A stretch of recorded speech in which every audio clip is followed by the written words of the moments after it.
According to Shankaracharya, aham brahmasmi or Shivoham, I am Shiv or I am total Brahmand.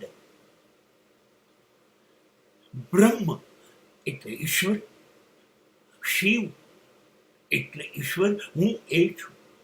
શાસ્ત્રો તો કહ્યું છે કે મારી અંદર રહેલો આત્મા એ પરમાત્મામાંથી છૂટો પડેલો એક કણ છે.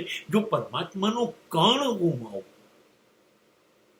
કણ તો કણ, પણ એની અંદર પરમાત્માના બધા જ અંશ હશે, પરમાત્મા જેવો જ હશે, પરમાત્મા જેવા જ ગુણ તત્વો મારી અંદર હશે. માટે હું બ્રહ્મ છું, હું જ શિવ છું.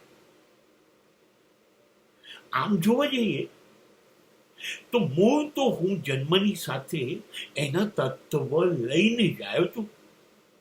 સત્ય, ધર્મ, નીતિ, ન્યાય, પ્રેમ, આ બધું લઈને જ આવેલો. આ પ્રેમ, આ બધું જ પરમાત્મા છે. એ બધું જ મારામાં આવે જ. જો હું એનો અંશ હતો, એ બધું મારામાં છે. અને આમ જોવા જઈએ તો આ પૃથ્વી ઉપર હું આવ્યો તો મારી અંદર તત્વ બધા છે. જમીન મને અન્ન આપે છે, એ જમીન મારી અંદર છે. હું દટાઈ જઈશ કે રાખ બની જઈશ, બંને સંજોગોમાં માટીમાં જોઈશ તો માટી પણ હું ખરું કે નહીં. મારી અંદર કહેવાય છે, વિજ્ઞાન કહે છે, મોર દેન 70% પાણી છે. તો હું પાણી નામનું તત્વ પણ ખરું. મને ભૂખ લાગે છે ત્યારે પેટમાં આગ છે, તો હું અગ્નિ ખરો કે નહીં. તો હું જમીન છું, પાણી છું, અગ્નિ છું. અને શ્વાસ તો મને ખબર હોય કે ના હોય, 24 કલાક લયા જ કરું છું, તો હું હવા પણ ખરો કે નહીં.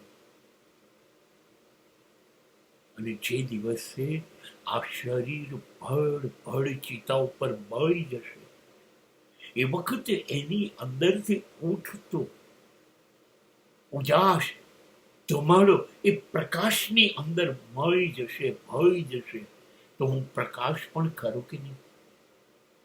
આ કહેવાય છે શરીર,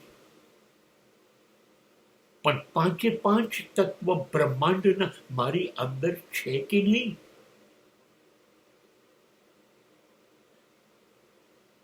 જ્યારે મારી વૃત્તિઓ અને ઇન્દ્રિયો મારા કાબુમાં નથી રહેતી,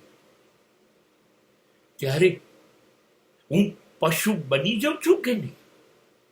તો આ બ્રહ્માંડનું પાશવીયતા મારી અંદર છે કે નહીં. અને જ્યારે હું કોઈ માટે પ્રેમ વહેંચું છું, કોઈના દુઃખમાં ભાગીદાર થઉં છું, ત્યારે હું માનવ બની જાઉં છું કે નહીં. હવે તમે મને કહો, મારી અંદર જ ઈશ્વર સમાયો છે, મારી અંદર જ બ્રહ્માંડ છે. હું જ બ્રહ્માંડ, હું જ બ્રહ્મ. That is why I am Shivoham, Aham Brahmasmi.